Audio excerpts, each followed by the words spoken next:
Всем привет, Тараманбит. Вот такой вентилятор отопителя печки стоит на Renault Logan в новом кузове 2014 года выпуска. Кому интересно, у меня случилась такая беда. Попала сюда, что-то я не знаю, мышь или, короче, обломила лопасти мне вот чуть-чуть. Ну, дилеров я спрашивал, 19,5 тысяч этот вентилятор оригинальный стоит, вот такой выглядит. Я не стал заморачиваться, купил на рынке за 4,5 тысячи, но он не отбалансированный.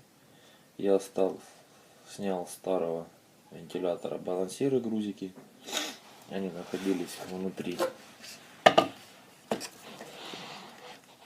Вот здесь вот были одеты, 3 штуки, я их снял и примерно отбалансировал.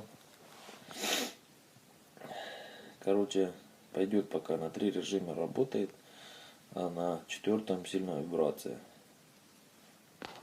Так что, если кто будет покупать, так он выглядит. Он отличается от старого. Это с кондиционером вентилятор.